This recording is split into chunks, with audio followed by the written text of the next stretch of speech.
Hi guys, welcome to this video. My name is Mark Lancico, the leader of this group.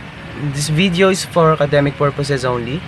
Our final examination in English for academic and professional purposes. So our final examination is to create a video presentation in which we're going to make a vlog of our concept paper, and the title is EASING Academic Challenges, Limited Modules Only Every Week. So without further ado, let's get into it.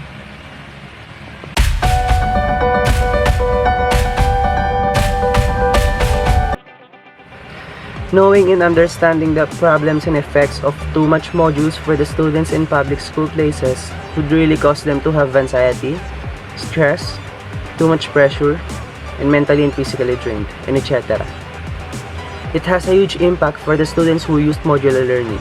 So the best thing that we can do is to ease and lessen the modular every week.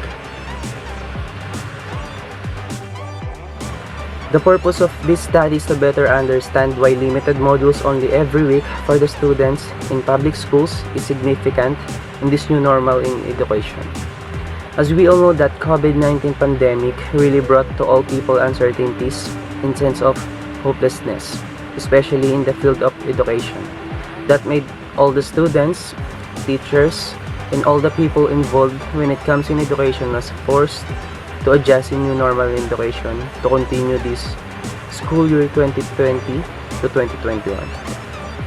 According to Inform ED, new research has shed some light on the reason behind this feeling and shows the overloading student causes not only academic stress, but also takes a toll on students' mental and physical health.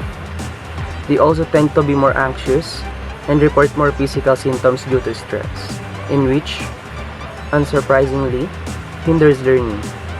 The researchers suggest that students who are overloaded with modules may experience higher level of stress and more physical problems like sweating, headaches, exhaustion, stomach problems, and sleeping difficulties. Clearly, just because students are doing more work doesn't mean they are actually learning more. This study aims to provide and develop questions related to the study in these are: first, what is the significance of balancing the distribution of modules every week? The second is how the students deal with too much pressure brought by overloaded modules. And lastly, why is it important to facilitate the modules? And the answer for question number 1 is the significance of balancing the distribution of modules every week would make the students free from stress, exhaustion, physically and mentally drained. And by this, you will become interested to study and learn more. The answer for question number 2 is some students practice in time management and prioritize with modules before anything else, and some of them can take the pressure brought by too much modules and they deciding to stop studying this school year. And lastly, the answer for question number 3 is just like what I've answered in number 1. They will be even more interested to study and learn, and they will become free from mental and physical problems. Preliminary literature review. According to Damasio 1994, despite its importance, understanding, identifying, and responding to difficulties and the resulting emotions in learning can be problematic, particularly in larger classes and in digital environments without the affordance of synchronous face-to-face human interaction in digital environments. Emotions like confusions are difficult to detect. It is therefore challenging to respond to students with support or feedback to help their progress when they are stuck and become confused. Humans are uniquely tuned to respond to the emotional reaction of the other humans. Ocean 2011 argues that emphasis and difficulties experienced in the learning process could be effective triggers for students to rethink their learning approaches. When students reach a conceptual impasse, this may serve as a cue that their current strategy or approach to the learning material is not effective, leading them to consider alternate strategies. Methodology. This study uses qualitative research.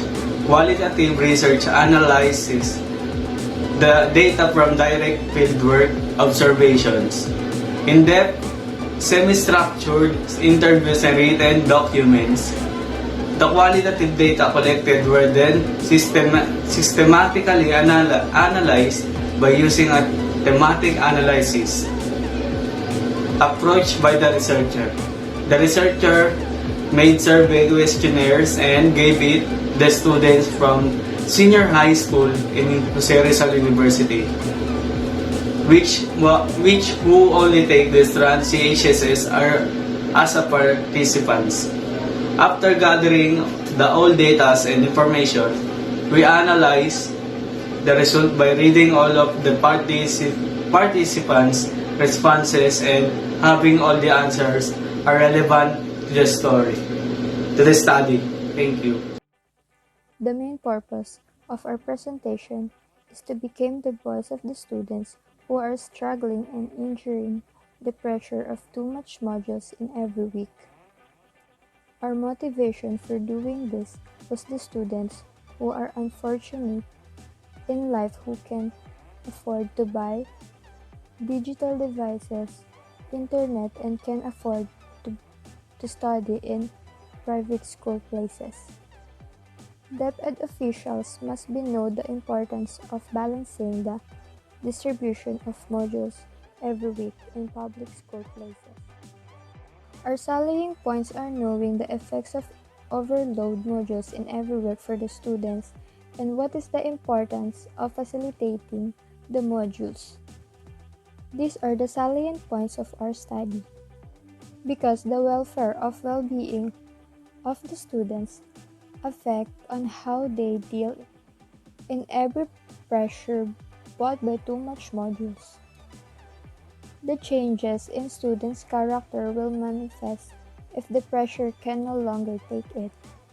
We gathered these details by finding credible information through internet that were relevant to our study.